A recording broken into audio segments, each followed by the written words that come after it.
क्योंकि ट्रंप साहब ने ऐलान ये किया है कि अमेरिका में 50 साल में पहली मर्तबा एक नई ऑयल रिफाइनरी कायम की जाएगी, जिसके लिए सरमायाकारी भारतीय अरबपति मुकेश अंबानी की कंपनी रिलायंस इंडस्ट्रीज करेगी। इंडिया बेसिकली अमेरिकन मार्केट में घुस रहा है कि अमेरिका के ऊपर डोमिनेंस कैसे करनी है, अमेरिका को अपने जाल में कैसे फंसाना है।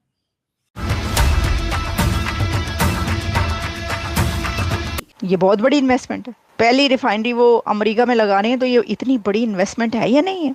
लिखा क्या उनका नाम? दूसरी एक और बात, अंबानी इस इन्वेस्टमेंट से अपने लिए क्या कुछ लेकर जाएंगे ये आप नहीं जानते। यही वजह है कि रिसेंटली जब इंडिया ने रशिया से तेल लेना बंद किया तो रिलायंस इंडस्ट्री का नाम आया। तो रिलायंस इंडस्ट्री ने कहा जी हम कोई ऑर्डर नहीं दे रहे, बिकॉज ये डील साइन हो रही थी $300 अरब की। ट्रंप ने दावा किया कि ये दुनिया की सबसे साफ यानी क्लीन ऑयल रिफाइनरी होगी।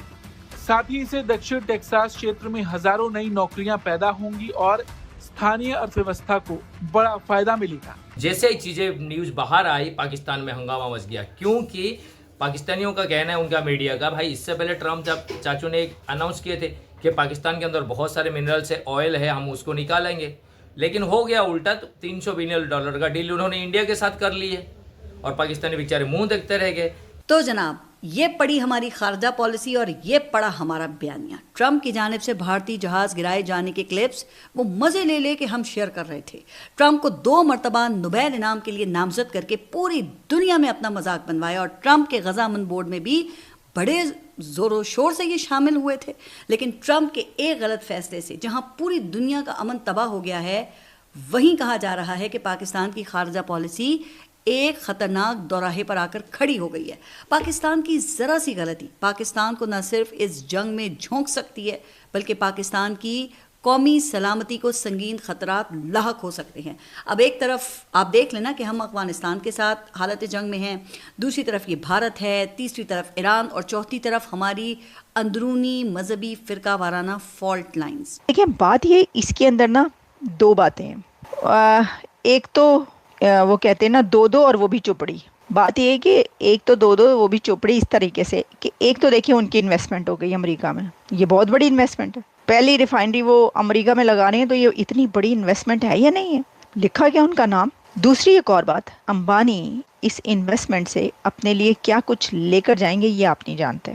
अंबानी अगर ये वाली रिफाइनरी लगा रहे हैं और अगर वाकई ऐसा हो जाता है, अमेरिका उनको इजाज़त भी दे देता है और कहता है हाँ जी ठीक है आगे चल के भी, तो आपकी ये सोच से बाहर है कि अंबानी अपने लिए, अपने कंट्री के लिए, मोदी हुकूमत के लिए इस रिफाइनरी से क्या क्या कुछ लेकर जा रहे हैं इंडिया। देखिए, एक तो ये है कि वो उनके जो रिलेशंस है वो अमेरिका के साथ अच्छे हो जाएंगे और भी बहुत अच्छे हो जाएंगे। अब कोई ये कह रहा था कि जी अमेरिका से अच्छे ताल्लुकात करने के लिए जो है ना, ये अंबानी ने ये सोचा छोड़ा है और ये जो रिफाइनरी है लगाने की वहाँ पे एक अपनी तरफ से ऑफर दी है। तो पाए ना, बैज और रामनल, जिसके पास पैसा होगा वही ऑफर देगा ना। आप ये कहना चाह रहे हैं, आपको चुलबुली हो रही है कि भाई ना आपके पास पैसा रिफाइनरी लगाने के लिए अमेरिका में, ना आप इतना पैसा दे सकते हैं और ना आप ये कहेंगे, तो इसलिए आपको प्रॉब्लम हो रही है, जेलसी हो रही है कि ओहो देखो उन्होंने कह दिया। ओ भाई, उनके पास $300 बिलियन तो कोई हैसियत ही नहीं है उनके लिए। ऊंट के मुंह में जीरे के मुतरादिफ है अंबानी के लिए $300 बिलियन। तो उन्होंने कहा कि भाई ये लो हम यहाँ पे लगा रहे हैं। तो एक तो ये कि उनके रिलेशन उसमें बड़े अच्छे हो जाएंगे, फिर दूसरा ये कि ऑब्वियसली अगर वो रिफाइनरी लगा रहे हैं तो उनकी कितनी से होगी यहाँ पर, और फिर उसमें से आप वो कमाएंगे भी। वो अपने इन्वेस्टमेंट है तो उसको इन्वेस्टमेंट पता नहीं कितने गुना करके जो है वो अपने लिए अर्न करेंगे। ये सारी चीज़ें सामने है, लेकिन बात ये कि वो आपको थोड़ा सा परेशानी इसलिए होती है कि पैसा ਤੁਹਾਡੇ ਕੋਲ है नहीं, तुसी कर नहीं सकते हो जाए कोई काम। वो कई नज़र मलिक रियाज से कि ये रिफाइनरी के लिए यहाँ पे बात करें। ट्रंप ने पहले तो कहना केड़ा मलिक रियाज, केड़ा हैगा, कौन है ये? आपके जो है ना ये बिलियनियर भी जो हैं, अगर कोई वो भी जो है वो उसमें स्कैंडल्स में फंसे हैं, कोई जानते ही नहीं, मतलब कोई है भी ऐसी कोई। अंबानी इसको तो पूरी दुनिया जानती है, कोई मुकाबला नहीं उनका आपके उससे।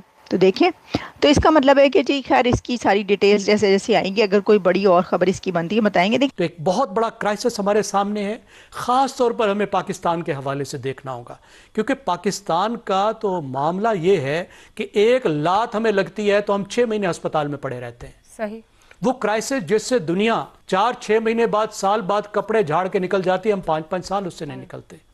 $5 तेल की कीमत बढ़ती है अगर पाकिस्तान में, तो उसका असर साल में $1 बिलियन पड़ता है। ठीक। अगर $40 बढ़ती है और रहती है तो उसका असर $8 बिलियन पड़ता है। इसी तरह आप रेमिटेंसेस में सिर्फ एक बात और ऐड कर दूं कि ज़हन में रखिए 40 लाख पाकिस्तानी बाहर काम करते हैं, उसमें से आधे गल्फ रीजन में काम करते हैं, तो $18 बिलियन भेजते हैं। इन चीज़ों को कवर करने के लिए हमारे पास कोई वसाइल नहीं है और कोई ऑल्टरनेट प्लान भी नहीं मौजूद होगा। उसके बाद जो असल कहानी चली है वो चली सर IMF की।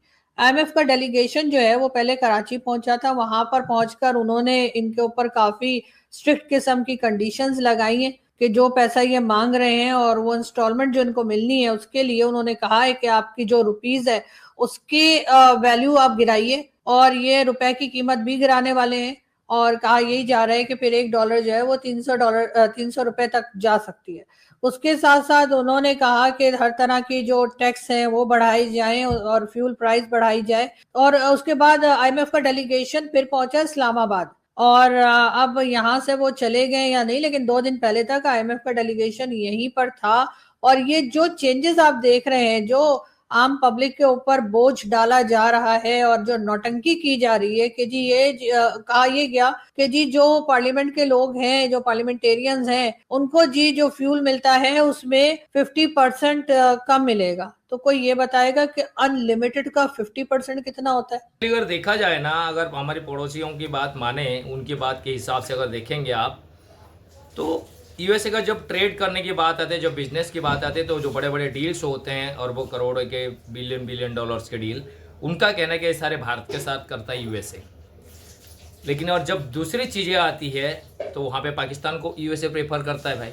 जैसे अभी बोर्ड ऑफ पीस का मीटिंग था गाजिया के ऊपर, तो वहाँ पे पाकिस्तानियों को बुलाया गया। हालांकि इंडिया को भी इन्वाइट किया गया था, लेकिन इंडिया से कोई गया ही नहीं, क्योंकि हम उस चीज़ का समर्थन करते ही नहीं। तो यूएसए का ये मतलब तरीका है, स्ट्रेटजी है, जब भी उनको डील करना रहेगा, बड़ा बिजनेस करना रहेगा, तो वो इंडिया को ही प्रीफरेंस दे रहे हैं, इंडियंस को प्रीफरेंस देते हैं, इंडिया की बड़ी बड़ी कंपनियों को मौका देते हैं। और भारत के सरकार के साथ वो सारे स्टेज पे हमेशा यूएसए खड़ा रहता है, क्योंकि उनको मालूम है भारत भी बहुत बड़ा मार्केट है और आने वाले दिनों में अगर इन्वेस्टमेंट की उनको ज़रूरत है, भारत से बड़े बड़े कंपनियाँ जाकर वहाँ इन्वेस्टमेंट कर सकते हैं।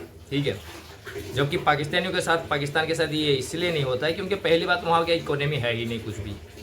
जो इकोनॉमी ले दे के था वो भी उनकी सरकार वहाँ पे ऐसे टैक्सेस और ऐसे ऐसे पॉलिसीज ला के भट्टा बैठा के रख दिया पूरा देश की।